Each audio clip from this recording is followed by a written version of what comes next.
What is going on, everyone? It is JScry99 here with a Voyage of Despair solo or co-op high round guide.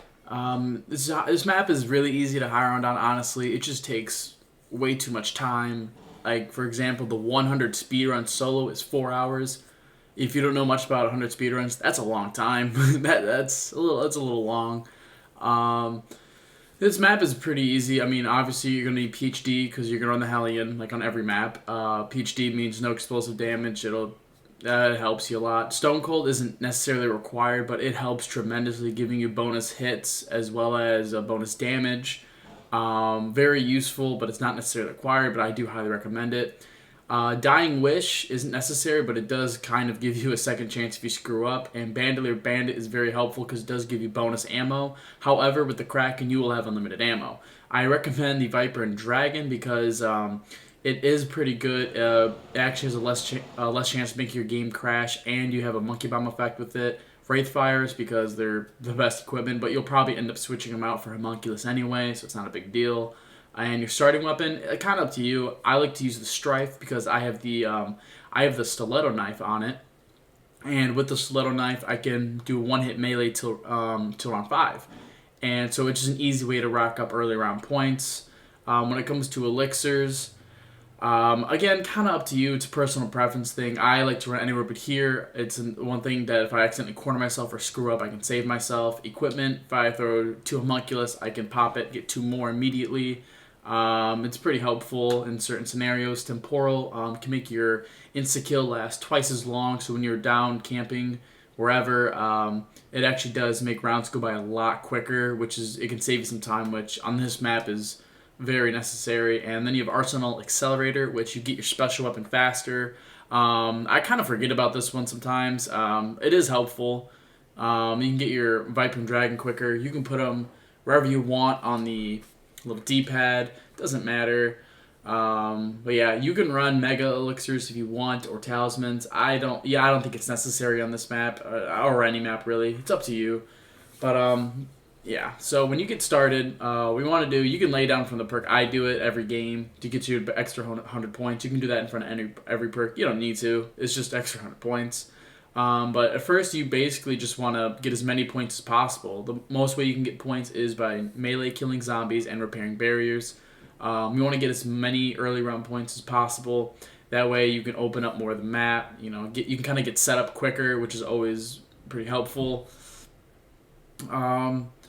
You want to get the shield pieces. You want to get the distillation kit pieces. You want to get everything kind of moving as fast as you can. It's up to you which doors you open first. It doesn't really matter. If the box isn't somewhere, it doesn't mean you messed up. You have to restart. It really doesn't matter. I mean, you're high rounding. You have a lot of time to get set up, honestly. You don't necessarily need the Hellion Kraken by round 6. You can get it by round 20. You'll be fine. It's really not too big of a deal. You're going to want to activate the artifacts, activate some Pack-a-Punches. I don't recommend activating all the Pack-a-Punches and opening it immediately. I would wait a little bit. So when you hit the box, you're going to want a few weapons. Obviously, you're going to want the Hellion Salvo. The Hellion Salvo, if you don't know, is debatable. I would consider it a wonder weapon. It's phenomenal.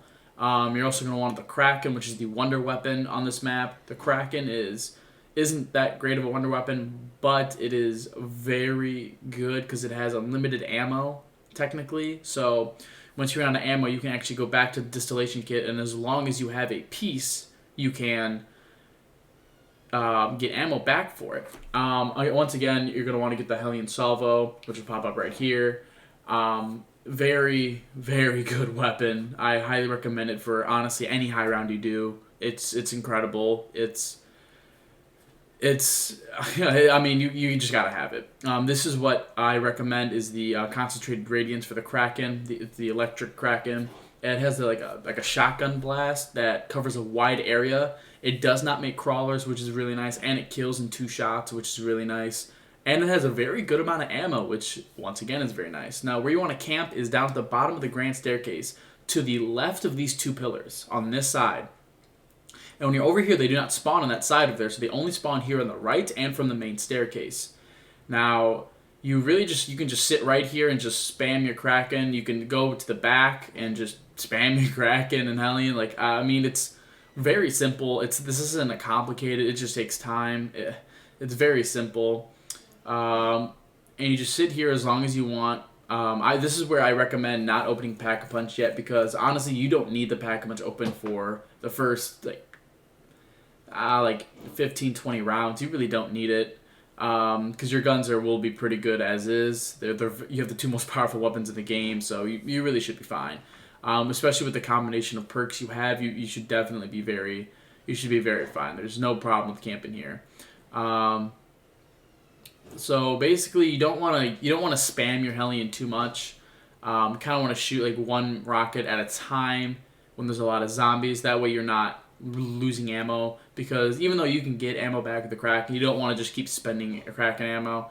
Now, but when you are low in Kraken ammo, follow this path exactly. So you want to do is go up the staircase, Millionaire Suite to the fast travel. You'll spawn right in provisions. You're gonna run through. You're gonna take a right, and then there will be the distillation kit, and you're gonna buy your ammo or distill it, whatever you want to call it. You're gonna go through this way down here. You're gonna run down across. There's gonna be a fast travel right here. You're gonna take this fast travel, and it's gonna take you directly back to the grand staircase right where you camped. It is the best way to do it. It's very quick. It's amazingly convenient, and it's an easy way to go. I recommend doing runs like that at the end of rounds. Obviously, if you're not at ammo in the middle of a round, I recommend throwing in a Homunculus to get over there, or not just taking a break, like just running for it. That's up to you. It's a lot riskier. Throw in a Homunculus, pull out your special weapon, do what you got to do. If you got to get ammo, go get ammo, because obviously camping doesn't work very well without ammo. I mean, that's pretty self-explanatory. But basically what I'm going to do, when you get back, always set up your Stone Cold Circle so you get all your bonus damage and your health back. Try not to move around as much. You're going to want to sit still for a while. And then basically, I don't recommend using your special weapon too often because the more you use it, the harder it is to get back. So what you're going to want to do is use it very, very sparingly until later rounds. For example, if you get to around 100, if you've been using your special weapon nonstop, it's gonna take longer to get than if you never used it until round 100. There actually are some people that don't use it until round 100 because it's like literally you shoot one bullet and immediately you have it back. So up to you. Here I show me Pack-a-Punching on round like 19, 20. Doesn't really matter. You can do the choice is yours of when you want to Pack-a-Punch. I chose them because I think I was running low on ammo. I just kind of felt like it. It really does not matter whatsoever. So after you Pack-a-Punch, you're just gonna want to Pack-a-Punch it to its max capacity. That means the Kraken you can only Pack-a-Punch once. The Hellion you can Pack-a-Punch 5 times. Once for the initial 5,000, and then 4 more times for the 2,500, which will give you the max bonus damage. The Hellion, when it's fully Pack-a-Punched, is a one-shot to all these zombies as well as the Stoker at any round. And it is a 2 to 3 shot, maybe 4 shot, depending where you hit it, on the Blightfather at any round. What you need to know is that on normal zombies, there's a health cap at around 35. So if it kills them at 35, it's going to kill them at around 1,000. That is why on normal, the Hellion is so devastating. Because it is a high damaged weapon at around 35, so when you keep going on, it's still going to be the same high powered weapon. That's what makes it so unbelievably powerful and so unbelievably useful on every high round you go on. And here I pull my special weapon, and basically I don't have it level 3 yet, but you just spam it. That's all you have to do. You just spam, keep yourself alive. It's not really that complicated. You just gotta stay alive at this point. Once you get set up, you just stay down there and just camp. Don't move. Don't do anything stupid. Don't risk anything. If you see a double points at the top of the staircase, don't run after it. You don't need double points. The only time I would ever run for something on the staircase and drop-wise, insta-kills are really helpful. Nukes can be helpful. I don't recommend getting nukes all the time. I only recommend getting nukes in certain scenarios, because nukes do slow down the rounds a lot.